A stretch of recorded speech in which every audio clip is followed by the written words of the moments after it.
राधे राधे दोस्तों, आज हम आपको सुनाएंगे एक पुजारी को मरने के बाद नरक और एक वेश्या को मरने के बाद स्वर्ग की प्राप्ति क्यों हुई।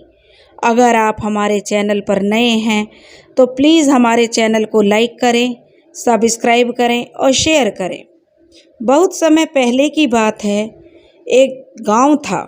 गांव का नाम खुशहालपुर था। खुशहालपुर गांव में एक छोटा सा मंदिर था जिसमें एक पुजारी जी रहते थे। पुजारी जी का नाम दुर्गा प्रसाद था। दुर्गा प्रसाद पुजारी जी बहुत ही सिद्ध पुरुष थे। उनके ज्ञान के बारे में दूर दूर तक चर्चा होती थी, जिसके कारण काफ़ी दूर दूर से लोग उनसे मिलने और उनका आशीर्वाद लेने के लिए आते थे। पुजारी बाबा सुबह के 4 बजे ही उठ जाते थे और वे मंदिर की साफ सफाई से लेकर लगभग सभी काम जो जरूरी थे वे स्वयं ही करते थे। एक दिन सामने से आवाज़ आई, बाबा हमें भी प्रसाद मिलेगा क्या?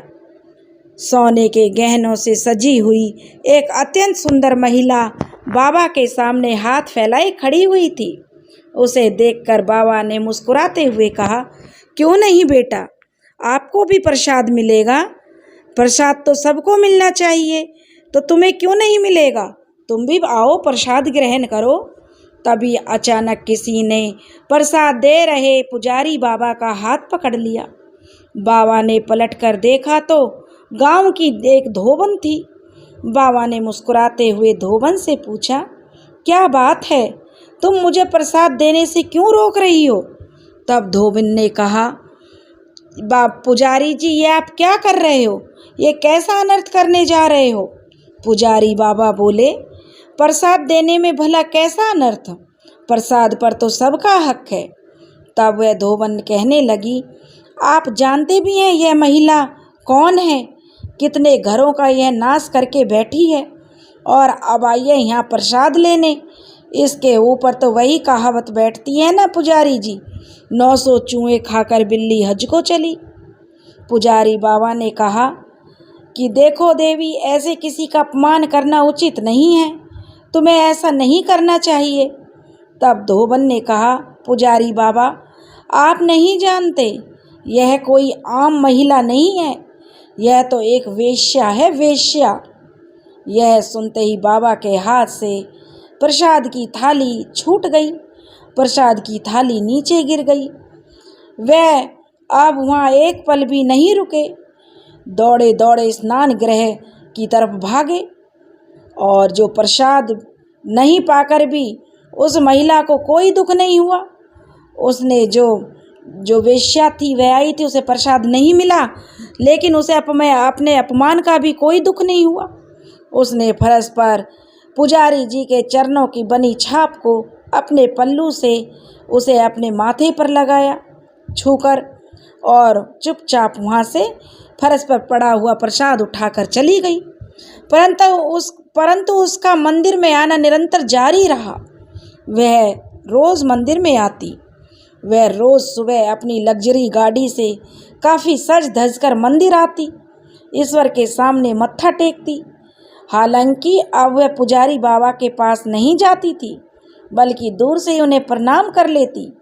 परंतु जब भी पुजारी बाबा को प्रणाम करती, तब पुजारी बाबा बहुत ही क्रोधित होकर इधर उधर देखने लगते। परंतु महिला फिर भी अपना कर्तव्य कभी नहीं भूलती थी। वह जानती थी कि उसने अपना जीवन संवारने के लिए ना जाने कितनों घरों का विनाश कर दिया। ऐसे में उनके द्वारा उसे घृणा से देखना उचित ही है। यही सोचकर वह पुजारी बाबा के प्रति अपार श्रद्धा और प्रेम का भाव रखने लगी कि बाबा ना जाने कितने लोगों का कल्याण करते हैं। वह तो हमेशा किसी न किसी के लिए अच्छी भावना रखते हैं और सबका ही भला करते हैं। इसलिए उसे बाबा से ये उम्मीद थी कि एक ना एक दिन बाबा उसकी मजबूरियों को समझेंगे और उसे भी अपना आशीर्वाद प्रदान करेंगे। परंतु समय के साथ बाबा का क्रोध उस महिला के प्रति कम होने की बजाय बढ़ता ही चला गया। एक दिन बाबा की नज़र उस महिला के ठाठ बाट पर पड़ी। तब मन ही मन बाबा ने सोचा, यह देखो ईश्वर का कैसा न्याय है। एक तरफ यह महिला ना जाने कितने घरों का नाश करके बैठी है, कितने घरों को इसने उजाड़ दिया है, परंतु फिर भी ईश्वर की कृपा इसके पास है। इस पर ईश्वर की साक्षात कृपा है। इसके पास गाड़ी, बंगला, स्वर्ण आभूषण और सब कुछ है जो जीवन को सुखदायक बना सकता है। वहीं मुझे देखो, मैं कठोर से कठोर तप करता हूँ, यज्ञ करता हूँ, हर किसी का भला करने की कोशिश करता हूँ, मगर फिर भी मेरे हाथ खाली हैं। ना तो मेरे पास गाड़ी है और ना ही मेरे पास कोई बंगला है ले देकर, बस यही एक मंदिर है। अगर यह मंदिर भी नहीं होता तो मेरे सर पर तो छत भी नहीं होती।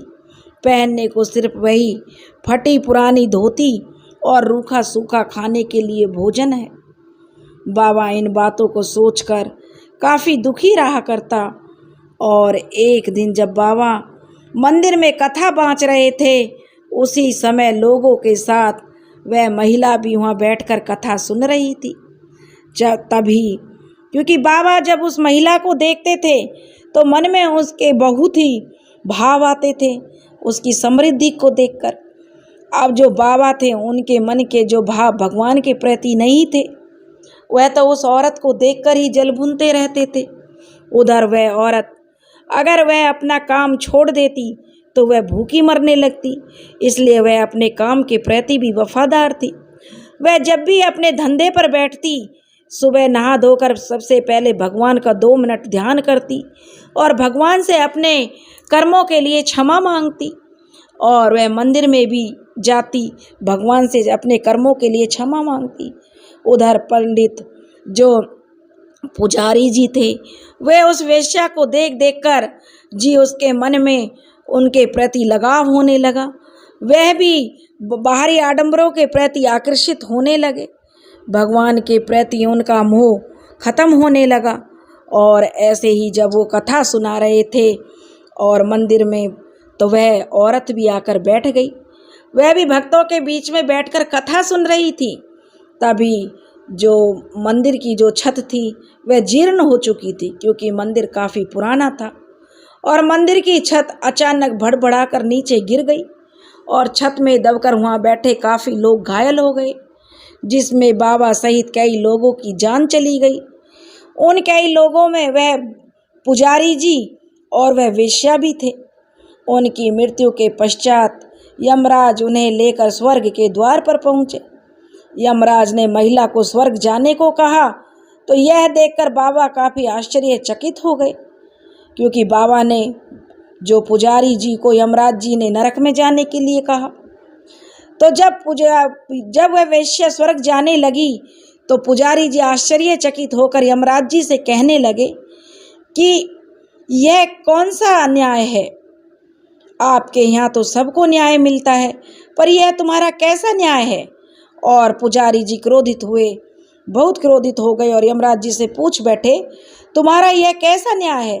एक तरफ वह महिला जिसने आज तक सिर्फ पाप ही पाप किया है, उसे तुम स्वर्ग में स्थान दे रहे हो, जबकि मैंने हर किसी का भलाई ही चाहा, परंतु तुम मुझे नरक भेजना चाहते हो। तब यमराज जी ने कहा, आपकी बात सही है पुजारी जी। असल में आप दोनों ने अपने अपने जीवन यापन के लिए अलग अलग मार्ग चुना। जहां आपने मंदिर में पुजारी का कर्तव्य निभाया, वहीं इस औरत ने एक वेश्या का रूप धारण किया। परंतु वेश्या होकर भी वह हर किसी के प्रति अच्छी भावना रखने वाली थी। वहीं वह हमेशा अपने कर्मों के लिए भगवान से माफ़ी मांगती थी, और यह उसका कर्म था कि वह वेश्या थी। अगर वह अपना कर्म नहीं करती तो वह अपनी ज़िंदगी कैसे जीती।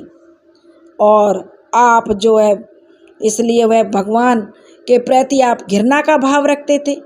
आपकी भावना बदल गई।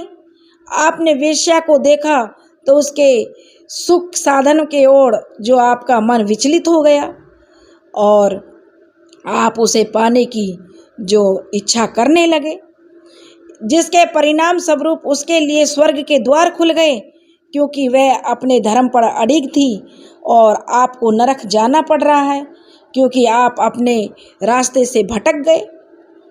दोस्तों, ईश्वर हमारे सभी कर्मों का ज्ञान रखता है। एक तरफ यदि हम और हमारे अच्छे कर्मों का फल देता है तो वही हमारे द्वारा किए गए बुरे कर्मों का बुरा परिणाम भी हमें अवश्य दिखाता है। इसलिए सच्ची भक्ति सच्चे मन से करनी चाहिए। बुरी सोच रखने वालों को एक न एक दिन बुरा परिणाम भोगना ही पड़ता है, क्योंकि जो पुजारी जी थे उन्होंने अपनी सोच को गंदा किया और इसलिए उन्हें नरक का सामना करना पड़ा।